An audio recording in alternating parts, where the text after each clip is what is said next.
RSA 79E provides temporary property tax relief to incentivize development projects that either rehabilitate qualifying structures or replace structures that do not possess significant historical, cultural, or architectural value while providing public benefits to the city.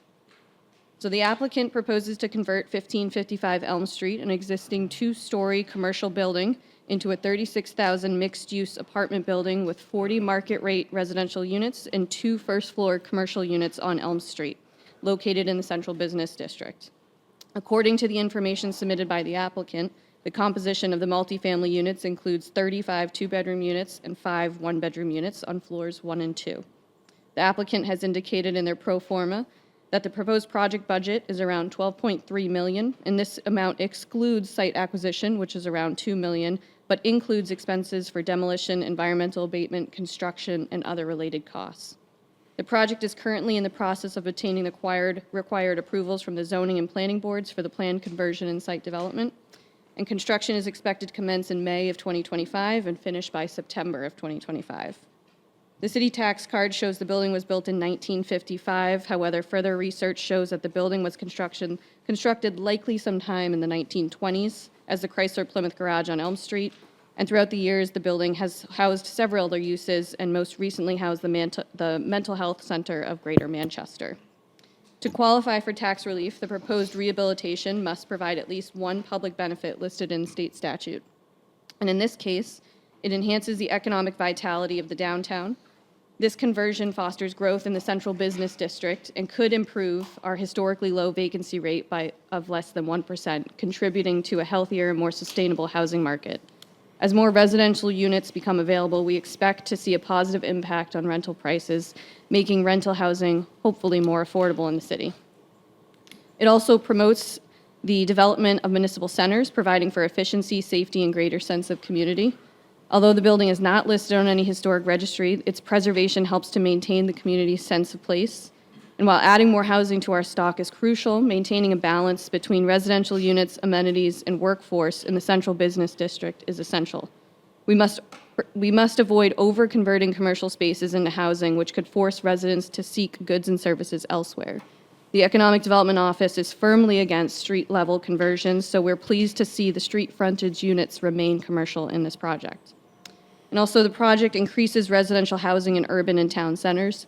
This project proposes to add 40 new market rate units to the Central Business District, and based on the information provided by the applicant, it is not offering affordable, by definition, units or housing vouchers.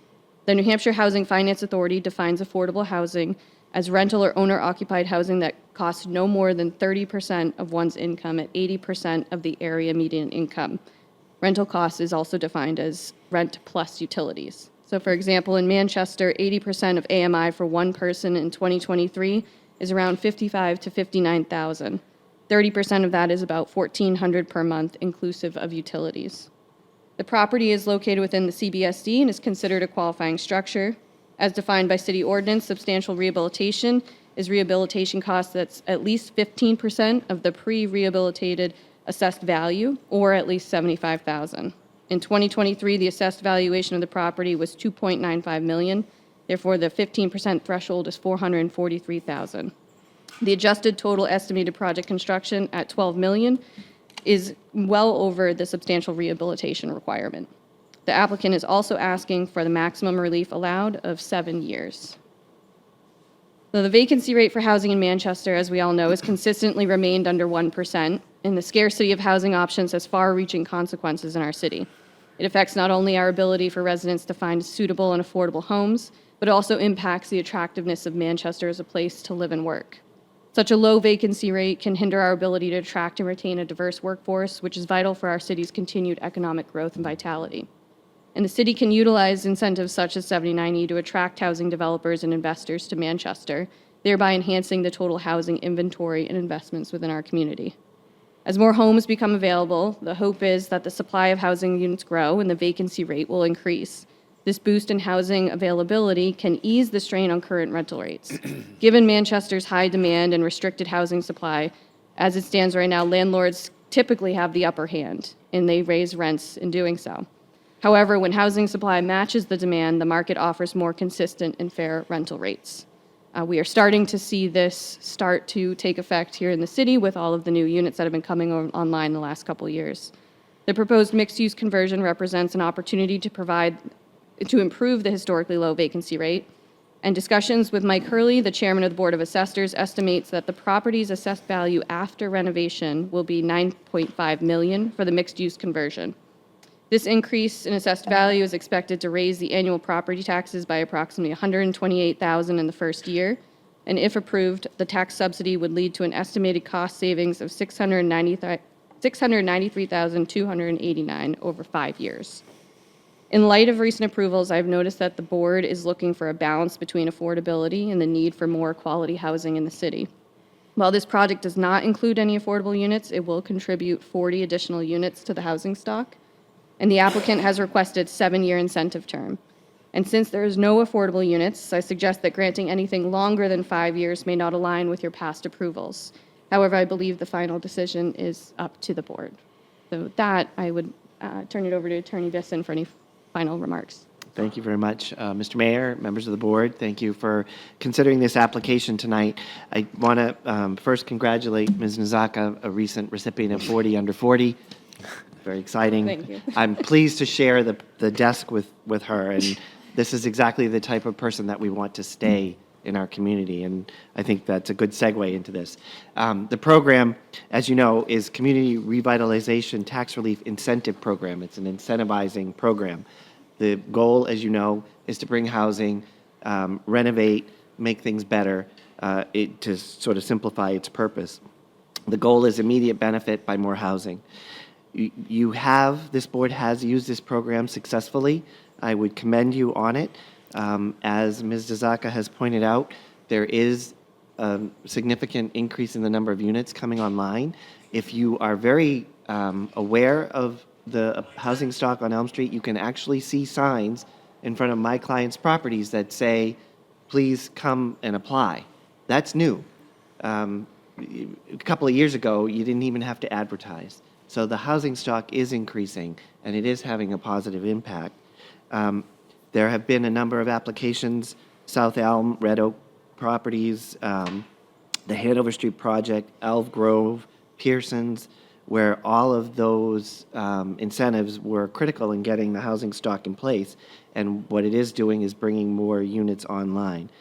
I would say some of those existing owners may wish that this program would stop so that it doesn't bring on more competition and more units. So in any event, the project that we're here for is going to be managed and owned by Brady Sullivan Properties. You all know Brady Sullivan Properties. They have a unique presence here in Manchester.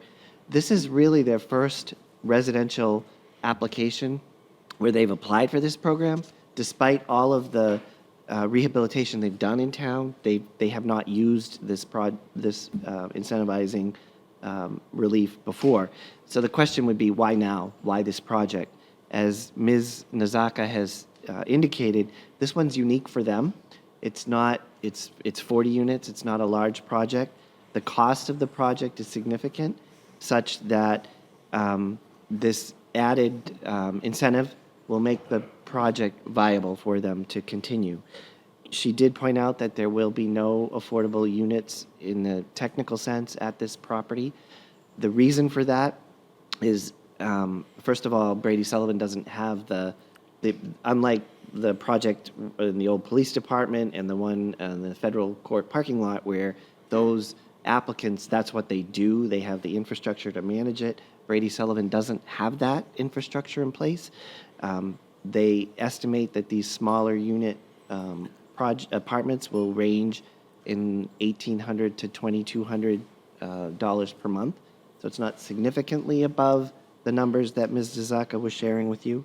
So in order to move forward, this incentivized program will actually sort of push them over the edge to make it a project that makes sense.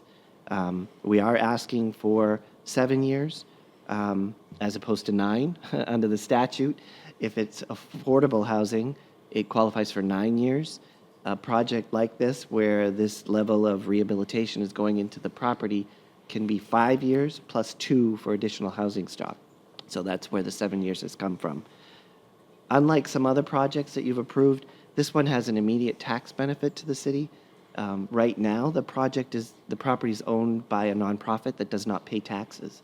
So as soon as this transfer happens, it will be tax positive based on the roughly $3 million value of assessed property. It's a $60,000 tax bill a year immediately that the city doesn't see because of the current occupant of the property. So we're hoping to move forward as quickly as we can, and this project could use your support. And I'll answer any questions that you might have. Thank you. Is there anybody here that is wishing to speak? Viola Katusimi.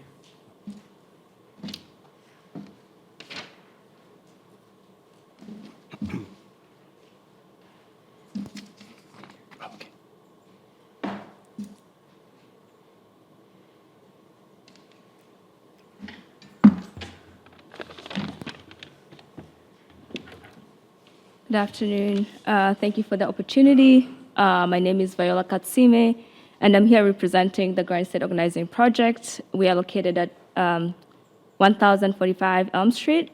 My comments are in regards to the 79E tax credit for 1555 Elm Street property. I'm pleased that the 79E tax credit is increasing residential housing in the city, which we desperately need. Most of the units, as far as the applicant mentioned, will be market rate. Supply alone will not solve the lack of affordable units. We need to be more intentional. The developer would also potentially receive 7 years of the tax credit.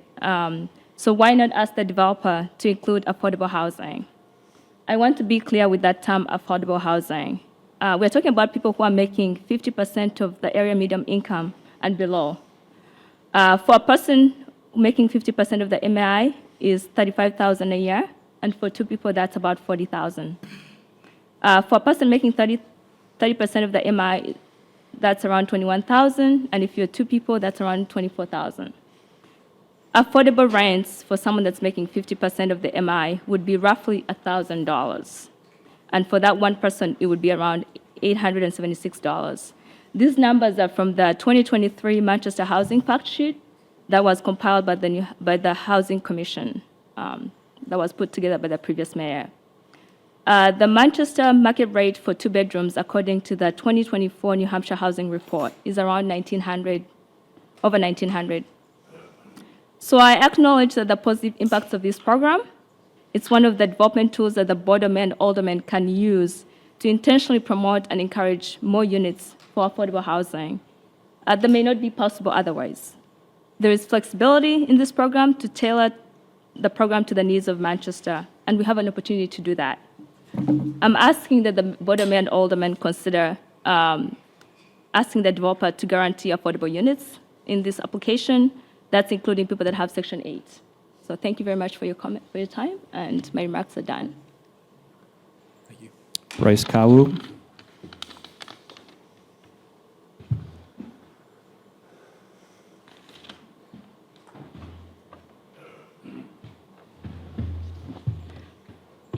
All right. Good evening, Mayor Ruway and Alderman. My name is Bryce Kawu, and I live in Ward 1. First things first, I want to clarify that I'm speaking on behalf of my own self as an individual and not as a representative of the Manchester Planning Board.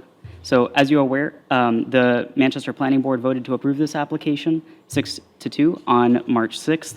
I personally was a no vote, but only because I wanted the opportunity to vote yes on a different motion later, a motion that would require the closure of the curb cut onto Elm Street. Since that would make the streetscape more beautiful, improve pedestrian safety, and lessen confusion for drivers.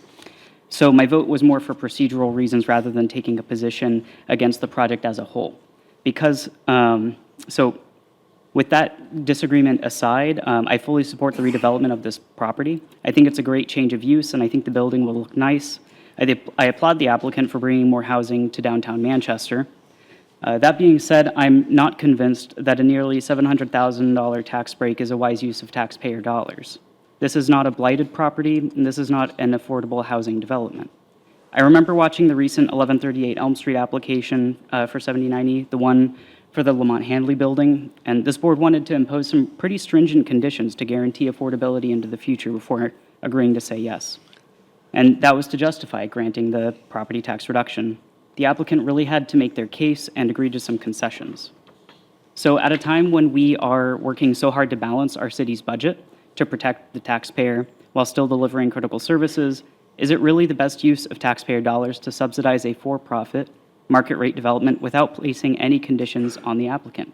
Now, for-profit market rate development, it's great. We welcome that in Manchester. But the estimated funding of $693,000, 289, well, messed that up, $693,289 could go a long way towards helping homeless veterans, as Mayor Rouet cares a lot about, homeless youth, or fixing our roads and sidewalks. And it would certainly be legal for you to deny this application or adjust it.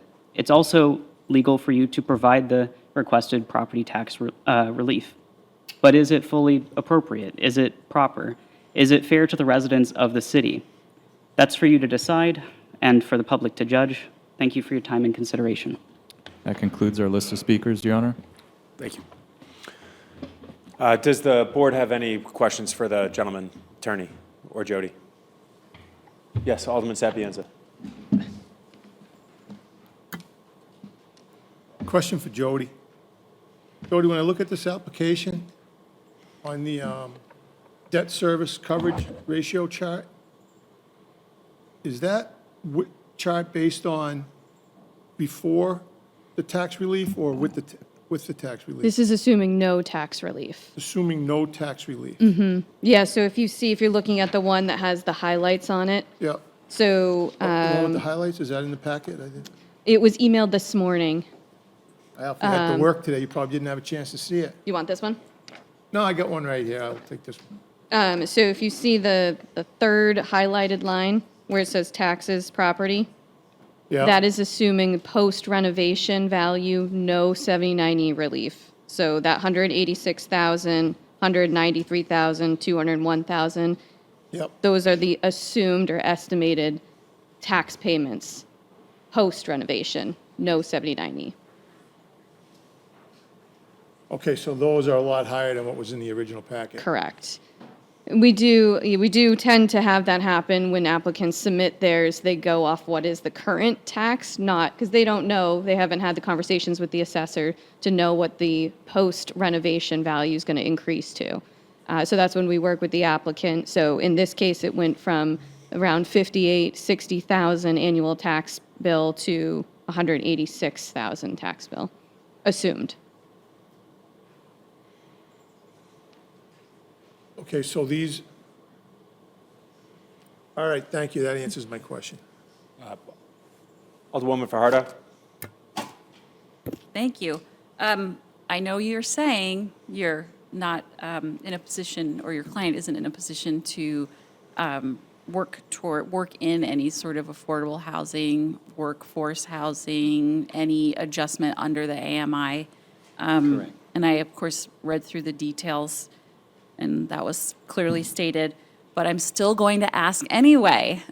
So is there any flexibility on your client's part to consider housing vouchers, maybe a small percentage, 10% for units? I'm noting that from what I could see in the packet, it was roughly about 750 square feet per unit. They're different sizes. Yeah, so but I think that was roughly an average. Starting at 1,800 for the smaller units, it's steep. And I'm definitely interested in trying to use this incentive to meet a much-needed need in the city for any form of affordable housing, which could be workforce or just anything under, the various increments under the AMI. It doesn't necessarily have to go all the way down to 50%, for example. We certainly anticipated the question because, as Jody pointed out, that is a concern of the board. They have looked at the numbers and they cannot offer it at this time. One of the factors here is that they are purchasing the property from a nonprofit, and the price negotiation wasn't what it otherwise would be. Yes, I did observe that. And I so they're paying top appreciate that. dollar for the property, in our opinion. Other people may disagree. which is a significant factor in the $2 million purchase price. Had it been a commercial owner, the negotiation would have been different. So part of it is the use of the $2 million for the benefit of Manchester mental health. So the numbers have been crunched and looked at. I can say that there is market pressure, as Jody Yeah, has I'm indicated, aware. as there's more units coming online, but we're not in a position to do it now. Do you have any sense of what you might have tried to purchase the building for had it not been for the, the full asking price from Manchester Mental Health? I know that the planning board gentleman that was just here said it's not blighted, but it's a difficult property.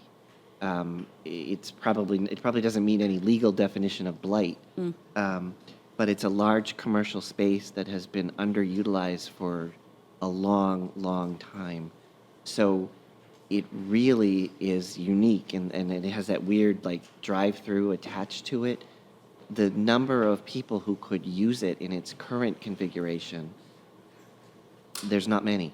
Yeah. And so I'm not Brady Sullivan. I couldn't tell you what they would have negotiated it for, but I can tell you that they're paying top dollar for what they believe is a project that ultimately can bring back value to the city in a way that, it's going to look great. It's going to be right there.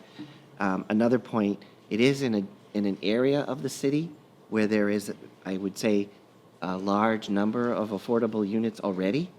And, the brownstones on Elm Street. So we're actually bringing market value units to a place that is disproportionately not. Yes. And so I think the mix is also I agree. important to the city. So I wish that I could say we could do something more directly, but I cannot. I have one other attempt to make. So on the commercial space, I think I can't get my iPad to connect to the internet, so I can't. I'm going off of my memory of what I read, but I think one of the spaces is flagged to be a bank. Is that correct? I'm not sure. And then the other one is noted as TBD. I think the bank was sort of an illustration because of that drive-through Oh, okay. scenario. I don't believe that there is a designated tenant for any of the commercial space yet. Okay, I just wonder, is it a potential that they'd consider maybe utilizing some of the commercial space for something kind of community-driven? Or I don't have any brilliant ideas about what that could be. It could be a multicultural center. It could be a daycare. It could be something that kind of provides like a community service to the residents in that area. I know that there, like, for example, the LeMay building has commercial space in the front that's been vacant for a long time. So it appears that there's not a lot of folks looking at that kind of space right now. So I would suspect that they would be open to just about any reasonable tenant, but I can't commit to the quality or the kind of tenant that they would agree to. Okay, well, thank you for answering my questions, and I'll note, Thank you. I'm willing to consider this, but I think the 5 years is probably, your recommendation, I think, is probably even a stretch for me. I feel like 3 years maybe would be as high as I'd want to go. Thank you. Alderman Terrio. Thank you, Your Honor. Excuse me. Jody, can you refresh our memory? The last time we had one of these hearings, I believe there was some affordable housing. And what did we give them, 7 years?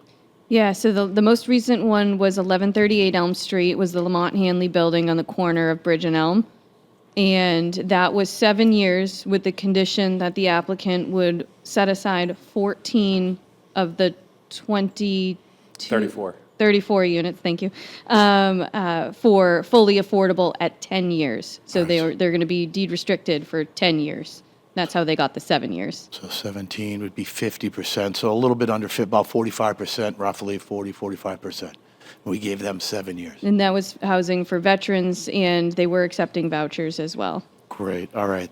Thank you. Any additional questions from the board? Okay, Alderman Burkish.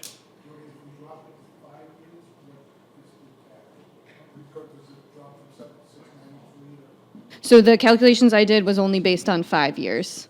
So that 693,000 is based on 5 years. Thank you. So anything less than 5 years, that would go down. Thank you. Thank you. I don't blame any developer for not wanting to have affordable housing units. I don't blame them because there's a whole list of bureaucratic regulations and red tape that goes along with it. So if any developer doesn't want to have affordable housing, I don't blame them one bit. Thank you, Alderman. You're building at a time when building costs are sky high, labor costs are sky high, and you paid a premium for the building, and we're not collecting taxes right now. To me, 5 years is a good deal for the city, and I think we should go forward with this.